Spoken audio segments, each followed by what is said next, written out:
Welcome back to the deep dive. It is Wednesday, February 11th, 2026. You're listening to AI Brief, episode 414. I'm your host. And I'm your expert. We have an incredibly packed slate today. It feels like one of those weeks where the industry is simultaneously hitting peak velocity and also just hitting a massive concrete wall. We're going to be unpacking the ongoing leadership exodus happening over at xAI. Which is happening right on the heels of that huge SpaceX merger. Exactly. It's a situation that's raising a lot of eyebrows about retention at the highest levels. It really is. I mean, you have the engineers who built the brains of the operation just walking out as the body, the infrastructure is getting absolutely massive. Exactly. And we're also going to look at a massive seed round, and I mean massive, for a new startup called Entire, founded by the former CEO of GitHub. He's basically betting that the era of humans writing code is over. And the era of humans auditing code has begun. It's a bold bet. And we'll close out the main segment with some fascinating and, frankly, slightly depressing new research out of Harvard. It suggests AI might actually be increasing our workloads, not decreasing them.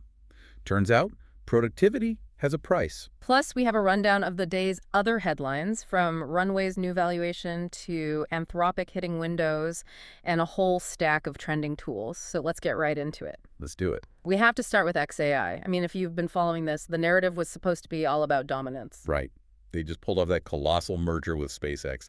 They seem poised to dominate everything from, orbit to algorithms. But now we're seeing reports that co-founders Tony Wu and Jimmy Bai have announced they are leaving the company. And this is significant. When you actually tally it up, that makes 5 co-founders who have left xAI in under a year. 5 in less than a year. It's a staggering rate of turnover for a company that is, arguably at the peak of its momentum. It really is. And these aren't low-level people. Tony Wu, he was leading the reasoning efforts for Grok. He came over from Google. Right. And his statement on X was pretty telling. He said, "It's time for my next chapter."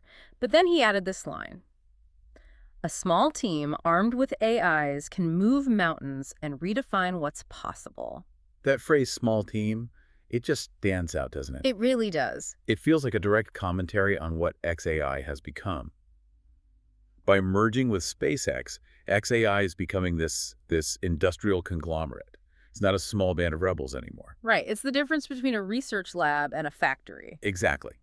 And Wu is a researcher at heart. His comment suggests he wants to get back to that high-velocity environment where he can move fast, not navigate the bureaucracy of a massive entity. It's the classic innovator's dilemma. Do you stay and manage the beast you built, or do you go build a new one? And then there's Jimmy Bai. He announced his departure late Tuesday, saying that 2026 will be the busiest and most consequential year for the future of our species. Which is a heavy thing to say as you're walking out the door. It implies he wants to be working on something else during this critical time.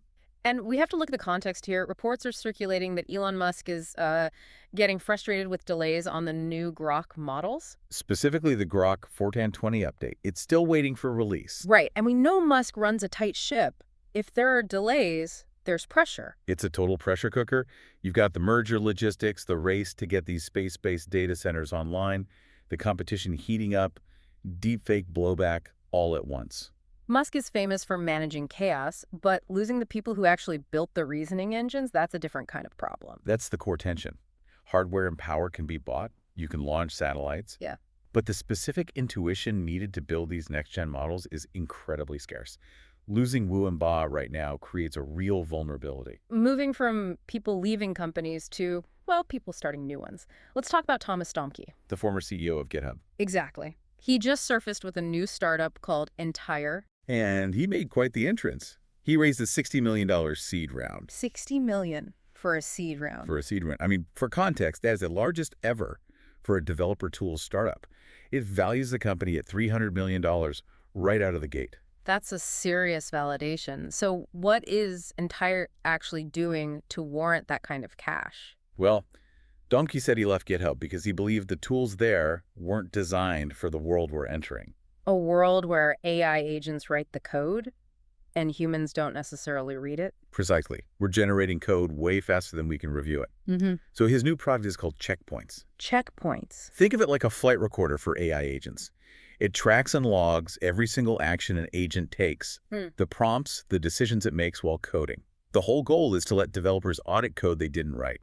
This makes so much sense. If I tell an agent to, refactor the payment system, and it spits out thousands of lines of code. I'm not going to read every single line. But you need to know why it made certain choices. And that's Domke's vision. He's betting we're moving from a creation layer, where humans type, to an agentic tooling layer, where humans manage and audit swarms of bots. It's basically forensics for software. Yes. Instead of writing code, your job is to investigate the agent's behavior. Why did it delete a dependency? Did it change the logic? Checkpoints gives you that history, so you can feel safe deploying code that no human hand actually typed. And it's already compatible with the big players. Yep, supports Claude Code and Gemini CLI, with OpenAI's Codex and GitHub support coming soon. It's so interesting that the guy who ran the place where, most of the world's code lives, GitHub, is now building the safety net for the AI that will replace the writing of that code. It's a very strong signal. When the ex-CEO of GitHub says the old tools don't work for this new paradigm, you have to pay attention. He's saying the era of human-written code is ending. Let's pivot to how this technology is actually landing in the workplace. We have this new study from the Harvard Business Review that completely flips the script on AI and productivity. This one is fascinating and a little concerning. We've all been sold this story that AI will automate the drudgery and free us up. Right, for higher level thinking or just to get our time back. Well, Harvard tracked about 200 employees for 8 months, and they found the opposite. AI tools actually expanded workloads rather than lightening them. Expanded them? How? I thought the whole point was the bot does the work so I can go to lunch. Right. Well, the study found this phenomenon economists call the Jevons paradox. As a technology makes a resource more efficient, our total consumption of that resource actually goes up. So because AI makes unfamiliar work feel doable, employees just started taking on more. Exactly. Suddenly you aren't just a writer, you're also a data analyst and a graphic designer, because the AI says, sure, I can help with that. The scope of the job just creeps outward. And the trade-off was that work hours actually increased. They did. Multitasking grew. The study noted the lines between work and rest started to blur. People were firing off prompts after hours because the tech is always on. It's the always-on companion. And there was this specific term they used, vibe coding. I feel like I've seen this happen. Yes, this was a key finding. Vibe coding is when non-technical staff use AI to generate code that feels right, but they don't fundamentally understand it. They get the vibes good, and then they hand it off. Hand it off to who? The senior engineers. The study found engineers were spending way more time coaching colleagues on AI-assisted code. They were just fielding these vibe coding help requests. So it creates a downstream support burden. You're not just doing your job, you're debugging everyone else's AI experiments. It's the paradox of productivity. The tech enables you to do more, so the organization expects you to do more. The pace speeds up, the scope widens, and it's a recipe for burnout if companies aren't careful. That's a crucial insight. Just because you can do everything with AI doesn't mean your job description should suddenly include everything. Precisely. The tools move at the speed of light, but we still work at the speed of thought. All right, let's shift gears. We have a lot of other news dropping today, and we want to make sure you catch the details. I want to slow it down a bit here because some of these updates are actually quite dense. First up, let's look at the company Nothing. They've launched the beta for something called Essential Apps. The concept is refreshingly simple.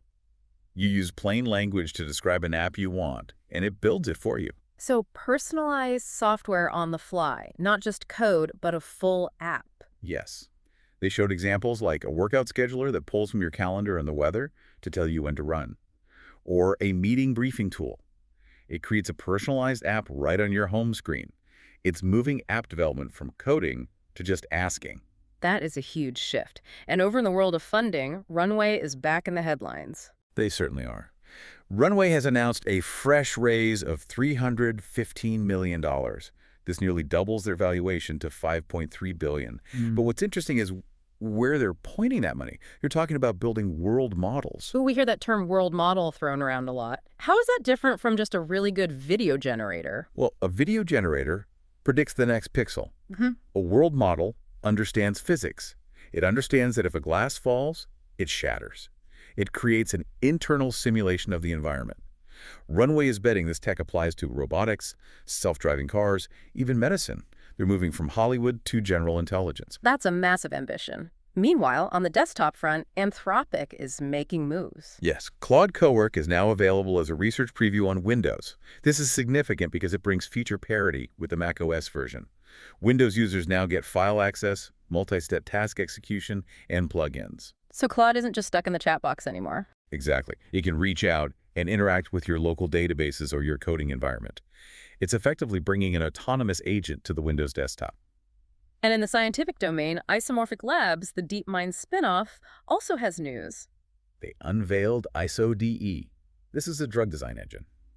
The headline here is that it more than doubles the benchmarks of AlphaFold 3.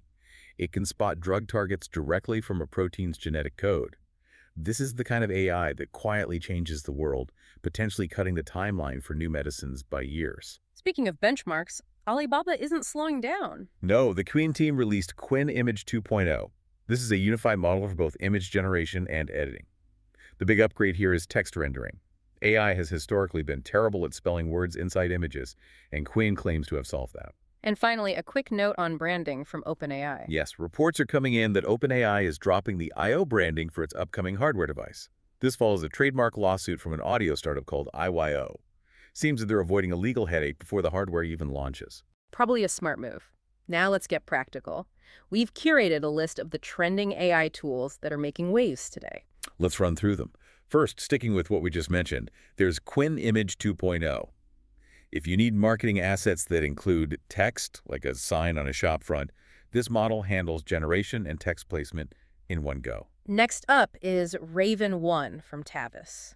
This is a real-time emotional perception model for AI conversations. This is for anyone building voice agents. It's designed to understand the user's sentiment in real time. If a customer sounds angry, the AI knows instantly and can adjust its response. That's crucial. Nothing's worse than a cheery bot when you're furious. Then we have Orchids 1.0. This is an AI app builder that works with any tech stack.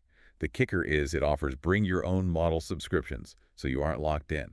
You can plug in the models you already pay for, which is great for cost control. For those interested in that vibe coding phenomenon we discussed, there's Recom. Right. Recom is a platform specifically for publishing, sharing, and even selling those vibe coding apps. It's trying to create a marketplace for these micro tools. On the creative side, there is Pioi. This is for advanced visual and motion creation. Think of it as a concept art generator for motion designers. It turns abstract ideas into high-fidelity digital expressions. And for web creation, Manously. The pitch is simple. Create a website by explaining it in simple English. Good for rapid prototyping or simple landing pages if you have zero coding knowledge. Finally, there is HumanFlow, an AI hiring platform. It offers automated candidate scoring and interview prep. It's aimed at streamlining recruitment. A word of caution here. Use this for filtering and organizing, but always keep a human in the loop for the final decision. Always good advice. That brings us to the end of today's deep dive. We covered a lot, from the leadership shakeups at xAI to the paradox of AI increasing our workloads. It really highlights that while the tools are getting more powerful, the human element managing the teams, auditing the code, balancing the workload is becoming more complex, not less. Absolutely. The technology is scaling, but we're still figuring out how to scale ourselves alongside it.